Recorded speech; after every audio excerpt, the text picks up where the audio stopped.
So I was looking right here. They got a 450e. This is a rear-wheel drive model. So they have a silver rear-wheel drive 450e, but they have this black one. So this one is black interior. Mine is gray interior, so mine is lighter than color than this one. Hey, what's good? Yeah, so this one only has, I think it's 20-inch wheels. This one doesn't have the 24s. This one has got 20s. It looks like they're charging the shit. So basically the sticker is $63,590. So it's a $63,590 sticker, but it's only rear-wheel drive. Yeah, but it's black though. Let's see, mine's gonna have 24s and it's gonna be silver. So. Yeah, so pretty cool. So I guess I just gotta freaking keep waiting. But they're starting to come in finally, but they just haven't started building the Sport 3s yet. So they are starting to come in, thank goodness. All right, so basically this is the inside of the 450e. Now I haven't had a chance to figure out whether or not, like I haven't seen the ambient lighting and stuff. So it says press brake to start. So I guess you have to push the brake in order to turn this damn thing on. But let's see what I can turn on. Let's see if anything works. Oh, so this whole thing is like a big mouse. But yeah, this thing has, it's got a decent amount of space, and it's not as tall as the Jeep is. But it's nonetheless nice here.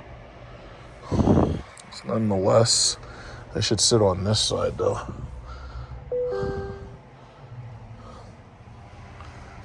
Alright. So it does this little light show across the screen. So it shows 370 miles, 88% charged to 100, 17 hours and 45 minutes remaining. So that thing over there must be slow. I know it could do faster than that if you're doing it at home. But see, as you can see, this one has Super Cruise. So all you got to do is push. Where is it? You push that button right there and the car drives itself. So basically, let's see how I turn it on. Oh shit. Oh, see, they got the power LED mirror in the back. All right, so I'm not driving nowhere, but that's the power LED mirror. So you could swap between LED and like regular, like you could use the regular mirror. And the one thing I have not seen yet, the one thing I haven't seen yet, oh, and they got the air conditioner on. That's nice. The air conditioner feels nice. The one thing I haven't seen yet, oh, good. Got the cool seats right there. So let's turn that on cool, right there. And this is the massager. So let's say massage, turn, roll, lumbar massage. Yeah, so let's turn that on. Okay, so massage, we're gonna do massage roll. We're gonna do a rolling massage for number. Okay, I just gotta get used to this. Yeah, this is the electric one. I ordered one of these. I've been waiting for 1 year, and mine should be coming within the next like month or two. But this is you see it's plugged in, yeah. Traffic in the ocean, right? What, huh? Traffic in the ocean? No. It's just they're taking so long to build them because these things got so many parts. And, we got, the war going on and all this nonsense with China and everything. And it's just taking so long to just build the damn thing. When you get it, good luck, come by my house. Come by your house? What'd you get? CT5. Oh, CT5? Okay. Yeah, that's cool. I just got tired of these gas cars. I needed something different. Oh, believe me, it's easier than you think. All you do is you just basically bring it to your house and just plug it into the wall. It's really simple. Yep. Have a good day. All right, let's see. Where is the ambient lighting? So you can either use the roll dial, or you can. So I want to turn it on. I want to do custom, and I want to see what this shit looks like. So that's the ambient lighting. It's got ambient lighting on the floor, ambient lighting over there. There's ambient lighting over there. So I want to see, because I haven't had a chance to actually see the ambient lighting. So it says accent. Let me turn this up to, okay, so the accent colors are there, right? And it says glow. So what does glow mean? I guess that means the floor. So you could turn this to green, and you can see it goes to green on the floor. So that's glow, green. And the accent colors are the ones in the doors. So there's some right here in the door, there's some right there in the door. So let me see if I have it on orange. You can kind of see it. It's a little, it's not very bright, but guess what? You gotta turn the brightness up. So you turn the brightness up right here. So this one turns the brightness up, this one turns the brightness down, that one turns the brightness up. So it looks like the brightness is max.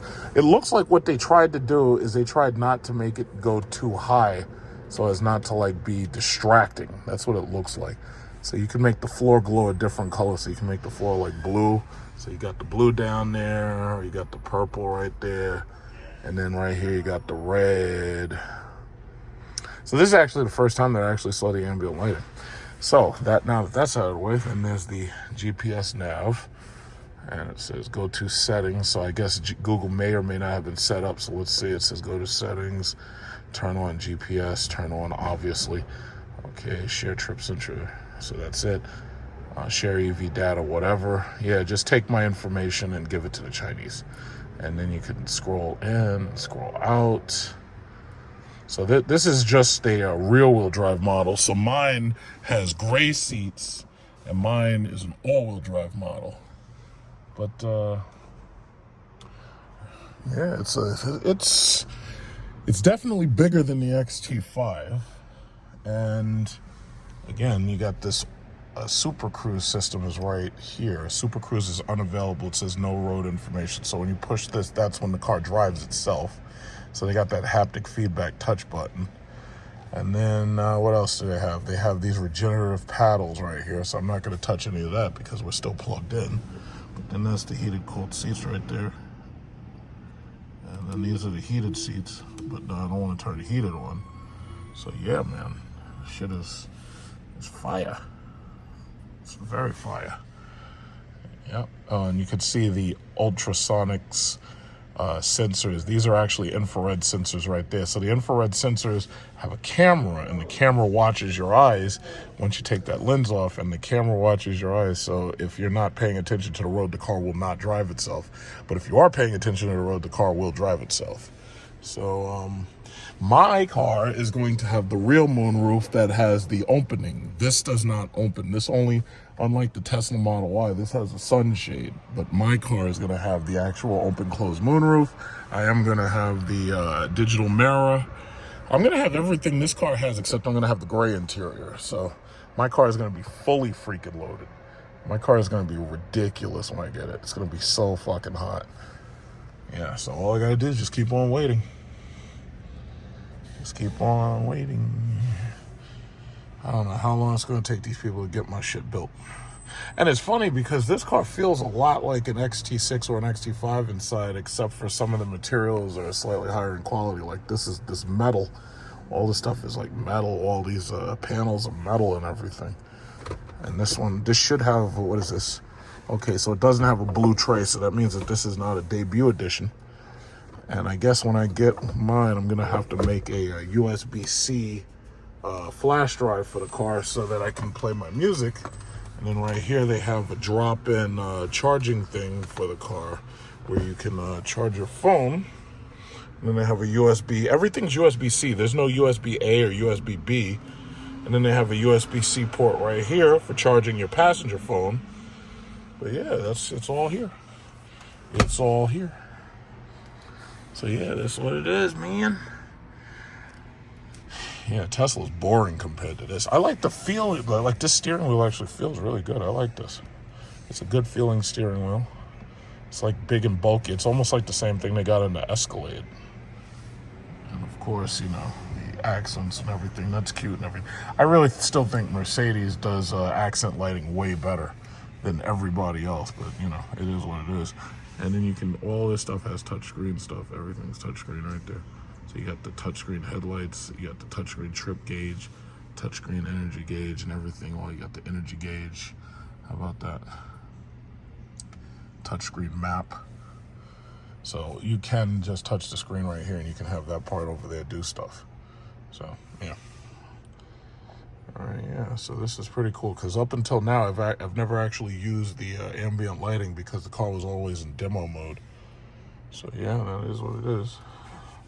That's the key right there. It's a standard key. Get that on the XT5, XT6. And the nav system buttons and the home button. So basically you can do everything from like right here. So you can change everything from right here, drive modes. You could just basically roll the dial. Just roll the dial, you just roll through everything. Yeah, I'm excited. I'm excited for my electric car. Yeah, this is gonna be pretty cool. Here, the Scat Pack got terminated right here. Look at this guy. Either that's a Scat Pack or a Hellcat. Whatever it is, it got terminated. Look at that. Look at that. Oh shit! Yeah, it's a Scat Pack. Terminated. Dang. It's a little too early in the morning for that, sister. Oh man, they fucked that car up. God damn. Fucked that car up. It looked like it got sideswiped. Alright. Look at this guy. This car.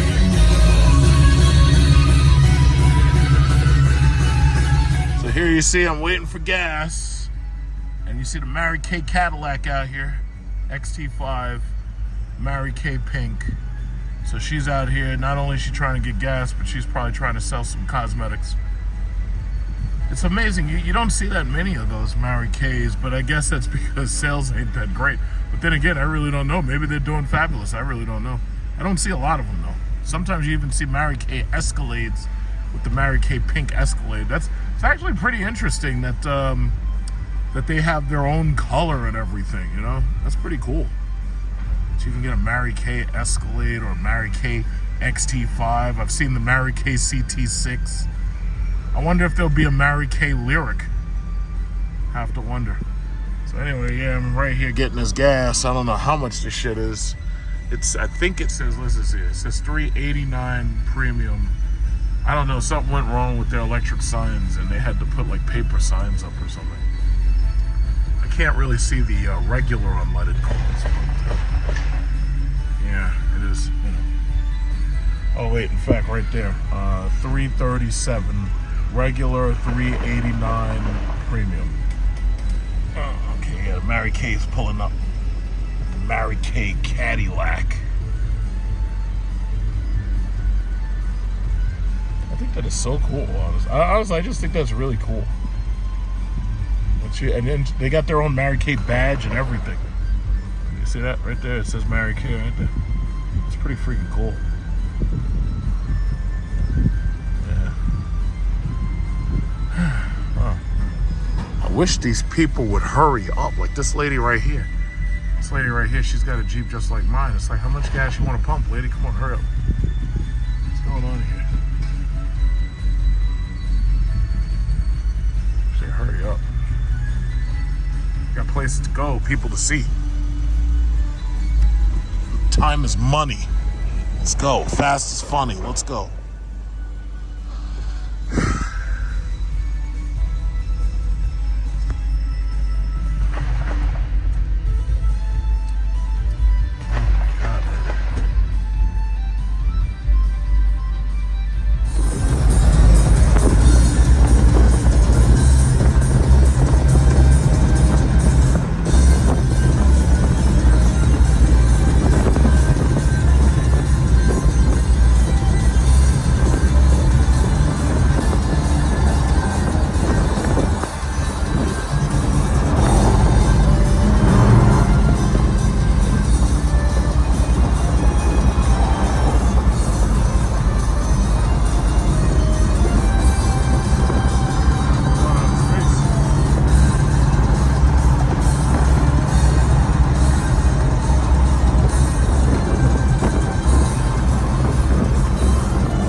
This right here is the first EQE that I've seen on the road.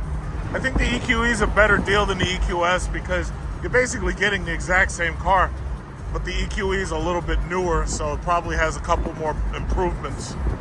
It's a little bit smaller, but you probably wouldn't notice if you're like Grandpa here. Grandpa seems to be loving it. Good for him.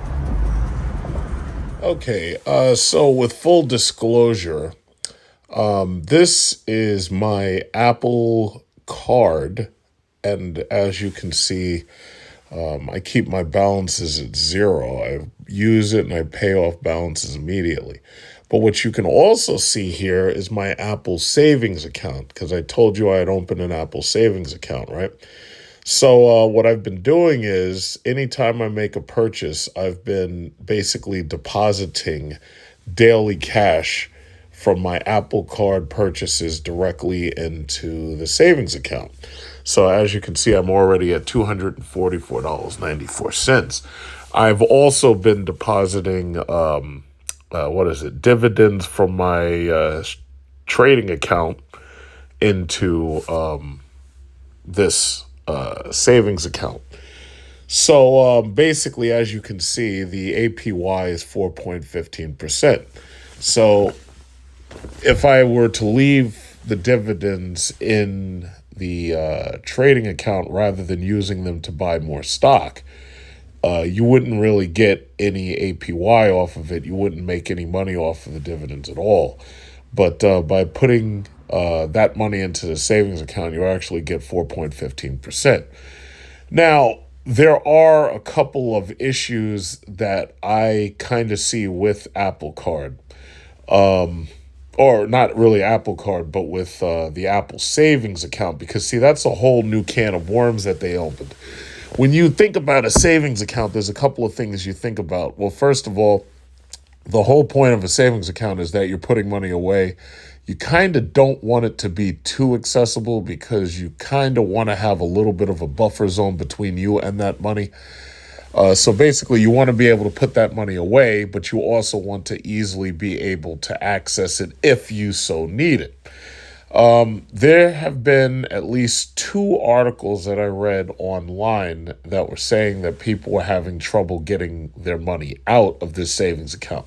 Now, I think Apple and Goldman Sachs, because that's who the actual bank is, but for the credit card and for the savings account, I think Goldman Sachs is going to address those issues, because the last thing they want is people pulling their money out because they're worried that they'd have trouble getting their money out. I'm pretty sure they're going to address those issues.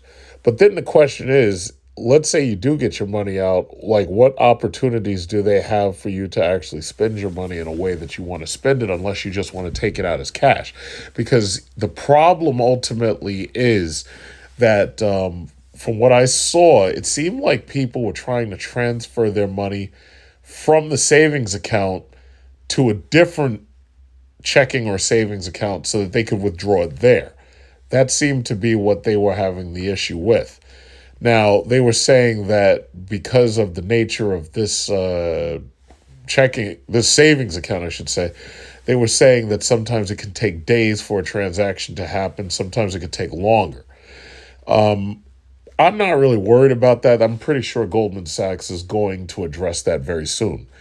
But then I started thinking about other things. I said, you know what? Another issue that I think that they need to address is the fact that, as you can see here, this is the savings account breakdown right here. But what you don't see is you don't see a way to deposit money using checks.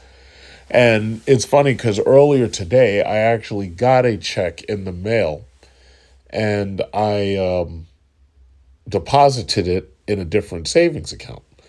And I'm thinking to myself, I'm like, well, how are you supposed to deposit money into this Apple savings beyond just depositing daily cash, or beyond having direct debit from one account to this account?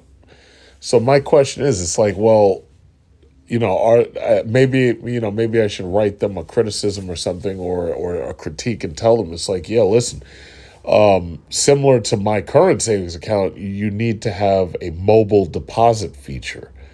So I don't know if they're planning on addressing that, but it would be very nice if they did.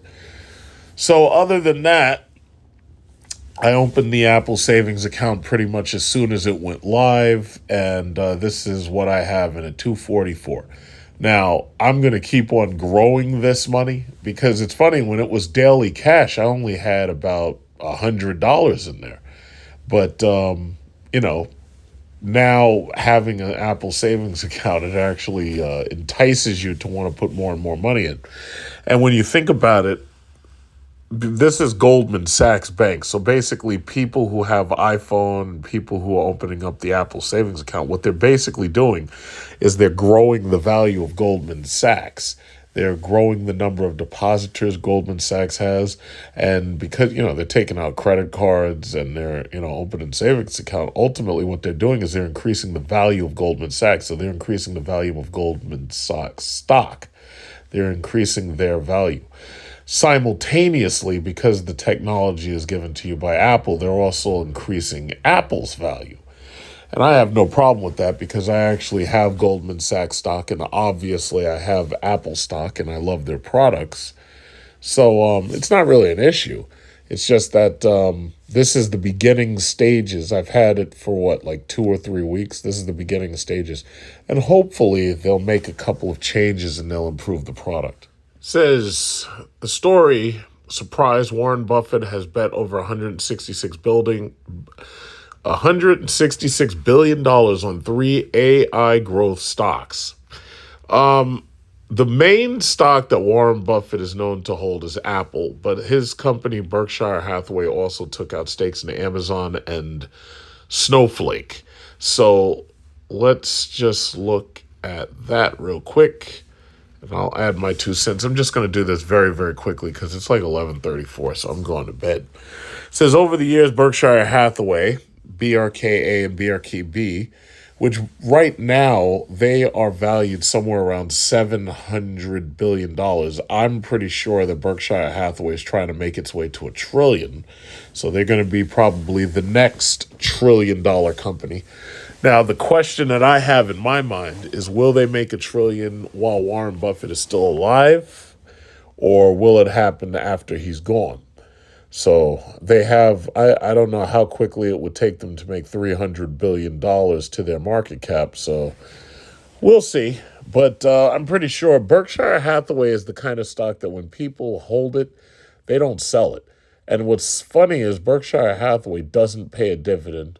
And they claim it's because Warren Buffett knows better how to deploy the cash that's in his hands than to just give it back to the holders of the stock. But Berkshire Hathaway, I'm pretty sure after people saw the performance that Berkshire Hathaway had since the 90s, basically for every single share that you would have bought for $7,000 or $9,000, somewhere between $7,000 and $9,000, right now for every single share you'd have $400 and something thousand worth of money.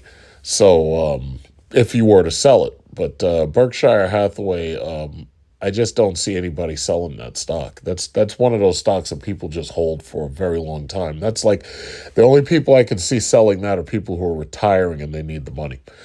If they need the money, because most of those people are probably millionaires anyway. But in any event, it says over the years, Berkshire hasn't minced words about the difficulty he has wrapping his mind around complicated technology. In fact, for years, the legendary investor avoided technology stocks altogether, saying he prefers simple businesses, going on to say, if there's a lot of technology, we won't understand it. Yet, for all his protestations, in recent years, Buffett has amassed a veritable fortune in stocks that gain from advances in artificial intelligence. An apple a day, yeah. It shouldn't come as a surprise. Berkshire's biggest bet on AI comes courtesy of Apple. Apple's 0.48%. I'm sorry. That stock symbol is basically saying Apple was up 0.48%, I think, at last count, I believe. I believe that's what it's for. It doesn't actually tell you, but I'm pretty sure that's what it tells you. When combined with the shares held by Berkshire's wholly owned subsidiary New England Asset Management, Buffett's stake in Apple amounts to more than 915 million shares, worth an eye-popping 164 billion. Apple is no stranger to AI technology, installing Siri on its iPhone in 2011, the first such integration of voice command digital assistants onto a smartphone. Let me keep one going because they just talk about the neural engine in the phone. Nobody cares. Let's see. Thus far, Apple has been largely mum on the subject of generative AI, which is what ChatGPT basically is. Now, could Apple and Google suddenly see more competitors to ChatGPT? I'm pretty sure they will because, a lot of these other smaller companies have seen that, there's a lot of market to be had. So, time will tell. What else? Amazon. Berkshire Hathaway has a sizable stake in Amazon with more than 10 million shares currently valued at more than 1.2 billion. So Amazon's entire chase of AI is basically to help it replace a lot of its workers, probably most of its workers in logistics. But all that remains to be seen. It says the other major stock is a special little snowflake, data warehouse and analytics specialist Snowflake, rounds out the top three AI holdings for Berkshire Hathaway. Buffett Lieutenant Todd Combs initiated the purchase more than 6 million shares, currently worth more than $1 billion.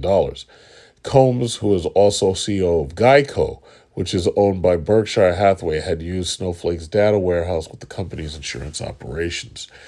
And then it talks about whether or not you should invest in these AI stocks. Now, that's where I'm going to stop reading.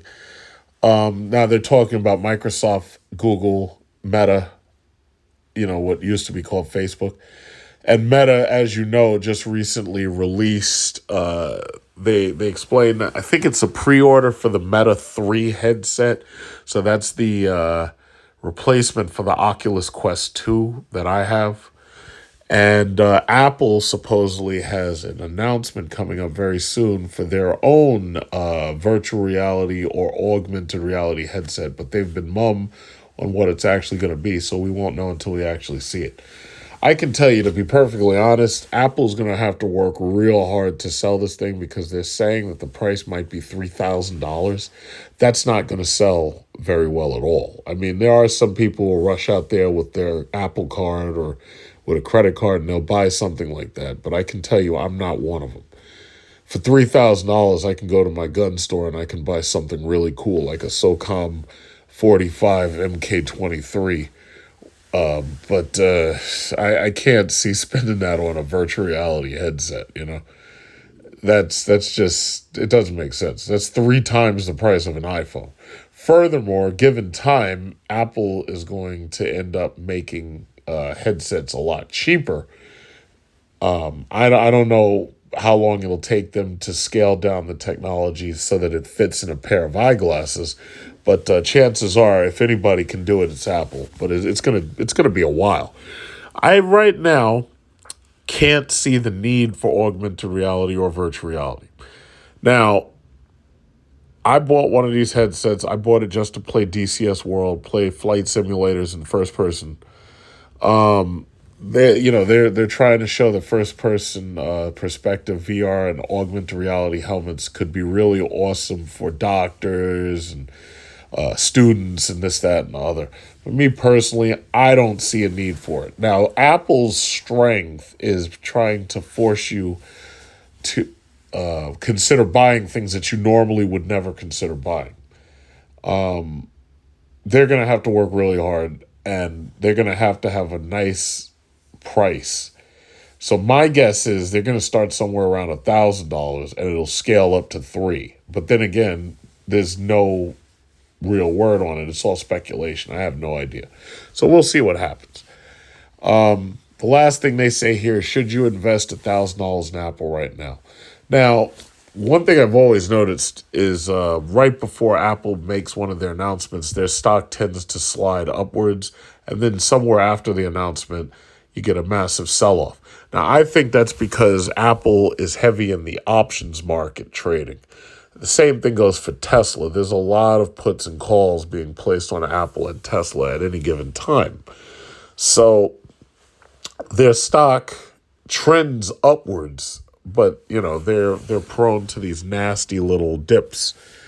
Amazon and Google have regained pretty much the losses that they suffered when Russia declared war or whatever on Ukraine. And the problem that I still see with most of the tech industry is that because the Chinese are still in lockdown of various forms, we're still down.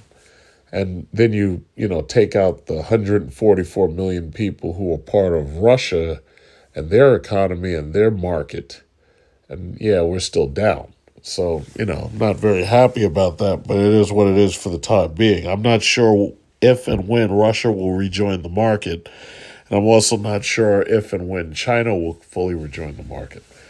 But the main stocks that I focus on, because, I've told people hundreds of times, I've told them exactly what I was betting on. And it turns out that my information has been very, very profitable. But typically I aim for a lot of the stocks that were mentioned right here: Microsoft, Apple, AMD, Amazon, Google. Then there's the oil stocks with dividends, the bank stocks that pay dividends. And after that, you pretty much have Tesla, Intel, Taiwan Semiconductors, that's TSM. And those are like the main things that I'm focusing on right now. Oil is definitely going up. I saw a story where the Saudis claim that they're going to raise the price of oil basically by producing less of it. So that was going to create higher demand, which was going to cause the price to go up. So as we're approaching summer, it looks like they're already playing the manipulation game with oil. So that's no fun. A lot of the stocks that I made a lot of money in, because the government started manipulating the market in order to cut down on the... Because you think about it, 1 year ago, what was it? Oil was up considerably. Gas prices were basically damn near, $5 or $6 a year ago. Because that, you think about it, that was 1 year ago. That was right after Russia and Ukraine started fighting. They started fighting like pretty much the very beginning of like March. And by this time, oil prices had skyrocketed. Like gas prices at the pump was like $6 and $7, depending upon where you were. So that was 1 year ago. Gas was like $1 higher. Now, since then, the oil stocks have cooled down considerably because of the manipulation by the government. Could they go back up? Well, yeah. I mean, anything could happen. It's just that unless you're well positioned in oil, it's like you wouldn't really benefit from it. And then at this point, it's too much of a gamble. My recommendation is you're focused on the banks, the bank stocks, and the gasoline companies like Sunoco, Exxon, BP. Any of those gas companies all pay dividends. So if you're putting your money in there, chances are you won't be disappointed. The time to do this was really back in 2020 when gas and oil went negative, because at that, you'd be so far up at this point that you wouldn't be willing to sell anything, I think.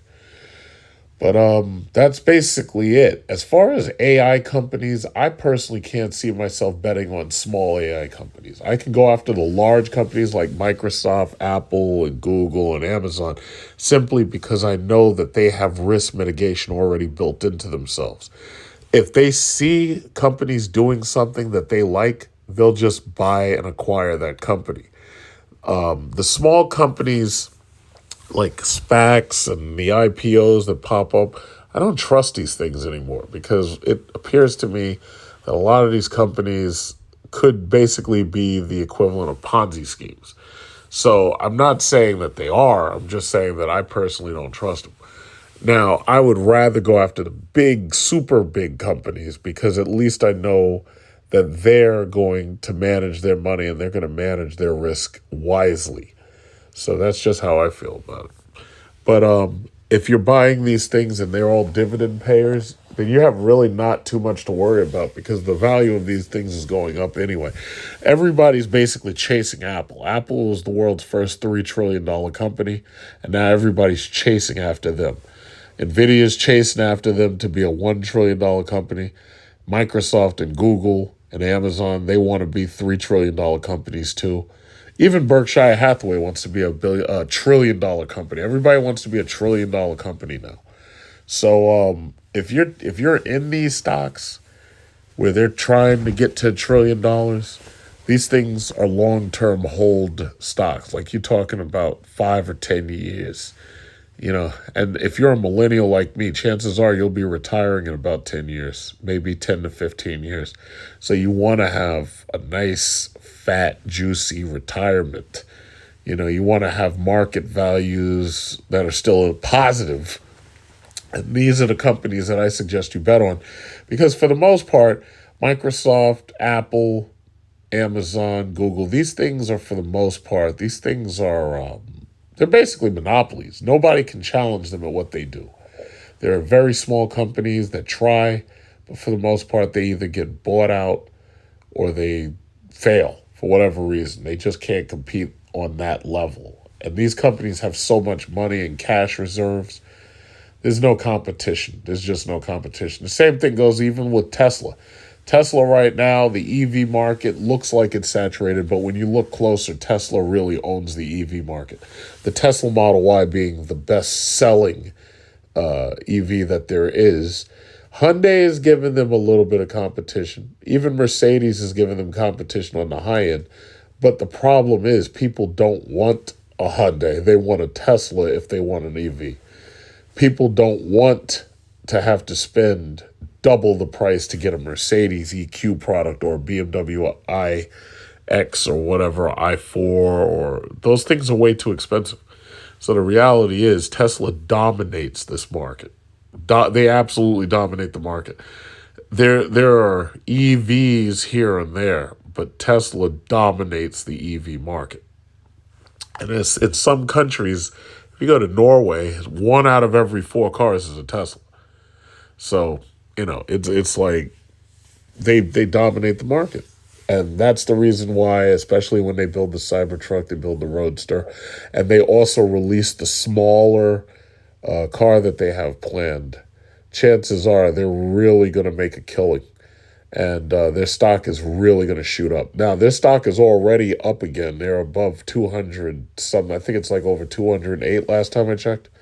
So any losses that you may have seen within the last year, they've basically, since the last stock split, they've basically reversed that. So that's good. But me personally, it's like if you want into AI, I recommend going after the big companies, Apple, Microsoft, AMD, Taiwan Semiconductors. I recommend going after the bigger companies instead. It's safer than going after the smaller AI companies that aren't necessarily proven yet. You have no idea where that technology is going to go. The one thing I do like is the fact that the larger companies have diversified themselves and they're managing their risk much better than the smaller companies ever can dream of. So that's basically all I had to say. So questions, comments, criticisms, they can go into the search bar down below or the comment section. All right, to cap off this video, today is June 5th, 2023, and it is right now, it's actually 8 o'clock, despite the fact that this article is written at 4. So there's been a couple of people who keep on asking me to talk about Apple's virtual reality, augmented reality goggles, but up until now, I didn't want to say anything because I really didn't know anything about them. I hadn't been following any of the hype. I really didn't care about any of the hype. The only piece of hype that I was really interested in was how much were these things going to cost. Now, up until they actually did the announcement today, I assumed that the price that these things were going to be was about $2,999. I thought it was going to be about $3,000. Turns out that Apple wants $3,500 for these things. Now, in the long, grand scheme of things, I have to say $3,500 is not necessarily, how should I say, it's nothing radical for Apple for $3,500. Because let's not forget, these are the same people who were literally trying to charge, what was it, like $60,000 for a new Mac Pro. They had made that new Mac Pro with the, what was it, with that, I think it was like a 5 or a 6K display or something. And they wanted to charge so much money for that thing that short of you having an Apple Card, being able to buy that thing with your Apple Card, it was like the only people who'd be buying something like that is like a business, like a Hollywood business, because I can't imagine anybody else who'd be spending that kind of money on a computer. So, the mere fact that they could get away with selling these I mean, first of all, this is $3,500 for these goggles, right? The mere fact that these people have literally been selling $3,000 and $4,000 Macs, computer laptops. The mere fact that the average one of their computers is between $2,000 and $3,000. $3,500. Really, that's not a surprise to me. I mean, my thing is that this would actually place the Apple Vision Pro. That would place these probably as the most expensive virtual reality headset, short of like a professional surgeon in medical technology having a headset. I think these would be right at the top of the list. Like we're talking way beyond what you saw in Jurassic Park here. But $3,500. Here's the thing: Apple has gradually been basically making themselves a bank. If you have an Apple Card like I do, chances are you have a limit that's above $5,000. Because they've basically made it so that your limit is high enough for you to basically buy 2 phones. And when you really think about it, a $10,000 credit limit from Goldman Sachs, that's actually pretty amazing when you really think about it, because that's a pretty high limit. So, I wouldn't be surprised if Apple offers an incentive. Like if they say like, yeah, you get like 5% back or something, or 3% back or 4% back on your Apple Card if you buy it with Apple Card. I also wouldn't be surprised if they offer financing for these things. But then again, if you buy it with the Apple Card, basically you are financing it, because you're basically making like 30 easy payments of like $199.99 or something like that. It's high. So from what I saw, it was nothing for me to really be excited about. What I did think was interesting, and I'm not surprised that this happened, because this basically happens at almost every single Apple event. The stock slowly builds up and creeps up towards the event, and then right after the event, there's usually a sell-off. Now, I really believe that that's because of the options trading. There's a lot of puts and calls being traded at any given time with Apple. Same thing goes for Tesla. So I'm not actually surprised that Apple stock dropped. So as it says, after the stock price had reached a record intraday high of 184.9 or $184.90 at around 115, it slid back down, giving up the gains and finishing the regular session down roughly 1% at 179.58. It says analysts estimated that the headset would be priced at $2,500 to $3,000, but the product was priced higher at $3,500. Vision Pro will be available for sale somewhere in early 2024, and sales predictions range widely from 150,000 to 1 million units. Analysts expect that the device will initially appeal to early adopters and software developers, with future lower price versions clicking within average consumers.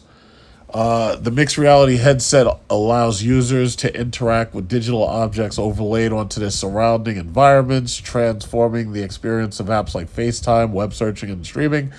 The device features 3D gaming and movie watching settings, as well as immersive ways to view personal video and photo albums to relive your most important memories in an entirely new way. Now, That said, okay, so it says analysts predict that the product could push Apple close to $3 trillion valuation, depending on first year sales. The tech giant previously touched the 3 trillion mark in early 2022. The company is currently valued at 2.82 trillion, and some analysts forecasted that Vision Pro could add over 40 billion to its market cap. Okay, so that said, we also saw that Meta, Facebook, they released their own Meta Quest 3 or whatever you want to call it. I think it's called Meta 3, not Quest, because I have a Quest 2 headset, but their headset now is called Meta 3. And as far as I know, it's supposed to be about $400. It's like $399.99. It's obvious that they'll sell more of those than Apple is going to sell these Vision Pros. My problem is that from what I saw in the event, they haven't actually created a reason why I need to buy it. And when you're talking about $3,500, that's insane. Like, I mean, this is a recession. People don't have easy access to credit anymore, and if they do have credit, the interest rates are sky high. So ultimately, it's like they created something kind of like, it's kind of like the last thing they made. The last thing they made that was relatively new was the AirPod Max, and you're talking about like $500 headphones. Now, no matter how good you tell me these headphones are, there's no way that I'm buying those over my $20 Skull Candy dimes, which were $20, and they go right in my ears, and they're small. They fit in a small case. They fit in my shirt pocket. And it's like, I don't need no $500 headset. I don't need a headset. I'm not in a studio, and even if I was in a studio, I would have like studio headphones that are professional studio headphones. It's like, I've seen people walking around with those AirPod Max, very few, mind you. I've seen maybe one or two people with them. But it doesn't make it. It's like, it's not a must buy. And as far as this virtual reality thing, I don't really consider that a must buy. Now listen, I know Apple is going to sell these things. They're saying that this is going to be early next year. So basically what they're telling you to do is get your money ready, right? I know they'll probably sell out on the first day. I don't know if they're going to force people to pre-order for them and pick them up at the store. My thing is, if you're picking up a pair of $3,500 virtual reality headsets, you better bring a gun with you, because if you try to leave that store, somebody might try to rob your ass. Like, we've seen people get robbed for less. We've seen people get robbed for PlayStation 4s. We've seen people get robbed for Xbox 360s. We've seen people get robbed for Xbox Ones. Those were only $500, give or take. You're talking about a pair of headset virtual reality goggles that are $3,500. You better bring a gun with you. That's all I'm going to say, because you already know this ain't going to be good. Because just you going to pick those things up, chances are there's going to be guys watching. And as soon as you walk away, you got that package, that obvious package, and dude, there's no way.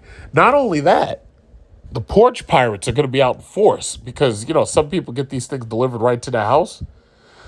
Chances are for $3,500, you're going to have to obviously have a signature for this, because this, you're talking about, this is jewelry, basically. This is like a Rolex. A Rolex would be way more, but you're going to have to sign for this. So my thing is, they're not going to leave this on nobody's porch. I hope they wouldn't. But nah, man, if you're going to go pick these things up from the store, you better have a gun on you, because at least then you'll have a fighting chance when these people try to rob your ass. But me personally, I could see these things selling out the first day. I could see it because, you got a lot of people around the world who've got the money. And, they've already proven that, they'll buy stuff like this. The only question I actually had is, will this work with DCS World? Like, can you use this as a virtual reality helmet, just like I use my Oculus Quest 2 to play DCS? I don't know if you can do that.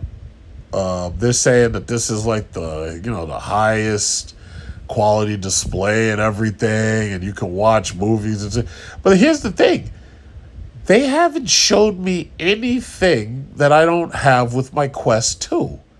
They really haven't showed me. Like, I don't see anything that would say, yeah, you know what, you better save up and you got to go get this. They have a sweatband for your head that's nylon or some shit. It's woven. It's one-piece woven. Yeah, but that doesn't justify no $3,500. It's like, I don't see anything here that's going to make me run out and spend $3,500. I just don't see it. I don't see it. And let me just say this. I bought my Oculus Quest 2 so that I could play DCS World in first-person perspective. It's like being in the cockpit, right? So if you're into flight simulators, a virtual reality headset is a must. It really, really is. It's very, very good for immersion. I don't know how this works with that. I don't know if this works with that. But what I do understand is that they're asking a ridiculous price for this. They will sell, but the mass market, for those people who really want a virtual reality headset, they're going to end up buying a Quest 3. Now, I know that there are some of these kids out there that have no morals whatsoever, and they don't have any respect for money, and they will ask their parents for these things, and they will probably be disappointed. Oh, mama ain't got it. But that check didn't come. Mama ain't got it. But this is a ridiculous. Like, to tell you the truth, if this was $1,999, I think it would have been a slam dunk. The Vive model headsets, even the most expensive one is like somewhere around like $1,500. If this was $1,999, yeah, it would have been. I think this would have been a lot better. It would have been $2,000, slam dunk. But $3,500, nah, that's crazy. That is crazy. There's nothing that they show. Like, I expect for $3,500, I expect that I put that thing on. I expect that there'd be like Cortana from Halo, and she tells all of my ovens and stuff to cook food and everything, and I don't have to lift a finger, and this thing's cooking food, and then it brings it to me or something. Nah, it just doesn't make sense. Like, I'm sure they could come up with a million reasons why I need it, but I didn't see a single one that would make me pull out my wallet and say, yeah, here's my $3,500. Not one. That said, I hope Apple comes up with something more sophisticated or better for the iPhone 15. I'm skipping iPhone 15. My iPhone Pro Max, 1 terabyte, is fantastic. I'm not buying a new phone this year. I'm going to wait until they have the 2 terabyte storage, and I'll wait until the next model, because the next model will have an all-new body, and it won't be reusing the body that this 14 Pro Max has. So, yeah, it is what it is. But and then they said that this headset definitely is coming. It's not like Apple's Air wireless charging mat, where that just turned out to be vaporware and that just disappeared. This looks like something that they're producing. I don't know how long it takes to produce each headset. I don't know how long it takes to produce batches of these headsets. But chances are, if they're saying that this thing's not going to be available till next year, sometime early next year, chances are they haven't ironed out all the details with it. Chances are they're still working on it and fixing it. And my guess is, maybe they'll have it produced and everything ready to ship somewhere around like January or February or something. But again, this just beckons another thing, and that's the last thing I might talk about. Look how long it takes to get anything. Right now is so boring. There's no new games worth buying. There's nothing really new radically with the computer world. There's nothing worth buying there. There's nothing radically new on the automotive front. There's nothing worth buying there. Like, there's no new cars worth buying. Not that you could easily afford it anyway. There's like nothing new. It's like the only thing new right now is basically electric cars. There's nothing radically new and exciting that you could even possibly afford. Yeah, Lamborghini has a new Revuelto, But considering that Bitcoin is in the 25,000 range right now, and it dipped again, right now it's down in the 25,000 range today. I don't think I'm going to see too many people buying Lamborghini Revueltos, especially with that Bitcoin money. You remember how in the beginning you had people running out, oh yeah, look how much my Bitcoin buy me. I buy me a Lamborghini. I buy me a one. Look at that Lamborghini. I'm driving Lamborghini, son. Yeah, well, that's dead now. So I don't foresee any Lamborghinis getting sold. No, I don't foresee all these Bitcoin millionaires. I don't foresee them buying any Revueltos anytime soon. I don't see Bugatti selling nothing to them. There's nothing new. It's like everything's just boring. It's like I swear, that's the feeling. The music sucks. It's garbage. It's like there's just nothing new. Everybody has a big screen television. If you want a big screen television, you go to the store, you go to Walmart, you get a 70-inch television in the aisle next to where they keep the donuts. It's like everybody's got that.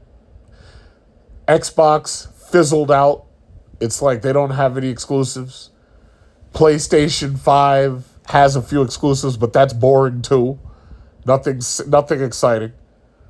And then you got, like, everything's so boring right now. Like, I don't know if you get that same feeling. It's like Jimmy Carter during that era, they had a word for it. They called it like a malaise. That's what it feels like. Everything just feels so boring. It's like, here you're telling me about this overpriced, amazing, you gotta have it headset, and then you're telling me that the thing costs $3,500, and you're telling me I gotta wait till next year. Here I am waiting for my electric Cadillac. I have everybody keeps asking me, oh yeah, when are you gonna get your Cadillac? When are you gonna? Yo, listen. The only thing I know is that the factory hasn't told us when we're getting or when we're expecting delivery. All I know is that my car could very well just show up at the dealership someday, and most likely it's coming this summer. Most likely it'll be within the next 2 months. It could show up at the dealer, and the dealer just calls me to come sign for it, and that's it. Like, I've had to wait a whole year for this. It's like everything is just so boring. It's like there's nothing going on. I've never seen the world like this. I've never, ever, ever, ever seen the world like this where it's just everything just sucks. Everything's just boring. It's like I can only imagine. You know how they used to talk about the misery index? I could just imagine that right now the misery index is pretty high. They don't talk about it anymore. See, under Biden, they don't talk about it. When it was Trump, I used to hear about it, but I don't hear about it anymore. But I can imagine that people are like miserable right now. It's like even if you have money, there's like nothing that you can buy or nothing that you want to buy. There's nothing. There's no excitement in shopping almost. It reminds me of the stories that my old Chinese girlfriend was telling me about her parents living in communism. It was like when they had that communist revolution, even if you had all the money in the world, there was nothing to buy. The shelves were empty. That's what it sounds. It's like so boring. Everything's so boring. I don't understand it. It feels like we're in a general malaise right now. It's like right now the world's just holding its breath and nothing's happening. It's like nothing's happening. It's a very, very strange feeling. Like, it feels like things just aren't moving. Like, the world's moving, the world's revolving around the sun. That a year is slowly passing, but it just feels like in general, it's like nothing's doing anything. It's like you're not making any forward progress. It's like nothing's moving. That's just how I feel. I don't know how you feel about it, but that's just how I feel about it. So that's it. That's just what I feel. That's what I see.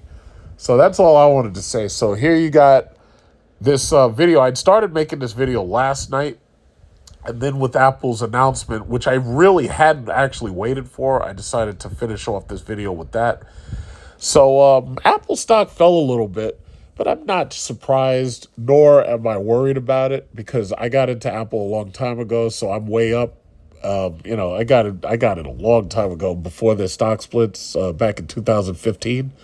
So I ain't worried about it. It's up for me, and for the most part, unless you just bought into it, it should be up for you too. And even if you did buy into it just recently, you might as well hold. As you saw, they mentioned Apple's going to $3 trillion. Whatever company you're looking at right now, if they're already in the $1 trillion club, they're going to the next trillion. If they're $2 trillion, they're going to three. If they're $1 trillion, they're going to two. It is what it is. They're going to keep on stacking that paper. They're going to keep their debt down, and they're going to keep stacking that paper. That's what it's all about. And if you really look who's making all the money. It's the big tech companies. You got Apple, Microsoft, Nvidia. These AMD is slowly gonna. AMD is slowly a rising star. TSM is too. Berkshire Hathaway is 700 million. So basically, all of these companies are trying to be the next $1 trillion company. All of these companies are gradually making their way up, and that's how it's going to be. So my thing is, either you're in or you're not. My recommendation is you look for these companies, especially ones that pay dividends. And if you have money that you can spare to invest, go after the dividend paying big tech companies. The one thing I will say this about that headset, I would never buy the first one because as we know, Apple has a track record of making the shit the way they're supposed to make it the second time around. Because when they release it, they have a lot of problems, usually from the consumer base. And then with the second product, they usually make it better. And by the third product, they perfect it, right? Like, for example, this year, I'll probably, I might get another Apple Watch. I might get an Apple Watch Ultra this year if they have an Apple Watch Ultra 2. Chances are they will have that. They'll probably release it in September. And whatever was wrong with Apple Watch 1, they'll have probably fixed it. They'll probably make it an Apple Watch 2. So I might buy an Apple Watch 2 this year, depending upon a couple of factors. But if I like it, I'll buy it. If they show a 2, I'll consider it. And, we'll see where it goes from there. But as far as this headset goes, you can bet that the next wave or the next generation of virtual reality headsets is going to most likely have infused AI built into them. For example, with Apple, their infused built-in AI is Siri. So I can... Oh, shit. I don't even want to say that too loud because I don't want the phone to think that I'm asking, it to do something. But you have Alexa over there on Amazon, and then you've got Siri with the Apples, right? So my guess is that this headset will definitely have Siri integration. But my thinking is that they're going to work on using AI to improve Siri. Because you think about it. You could ask Siri to write just like ChatGPT if you have predictive and generative AI together. So my thinking is Apple is going to build up Siri. It's going to build them up using that kind of technology, the predictive and the generative AI. So AI is going to be a big thing. Just like as you saw, it's just like when you go into the Amazon Fresh store and you buy stuff with your phone and you just walk out and you don't have to pay because it's going to bill your phone automatically and it knows exactly what you got. Well, with that AI technology, we may get to a point where you just walk into the store, you got your glasses on, and you're looking at cans, and your glasses automatically scan the barcode. And it automatically tells you everything you need to know about it. Or when you pick up things, it checks it off on a list automatically. That AI is inevitable at this point. And my thinking is you definitely want to be in on these stocks. Because if you're in on the stocks, regardless how high AI goes, you're making profit off of it. That's the only thing you can focus on is your own profit. To be continued.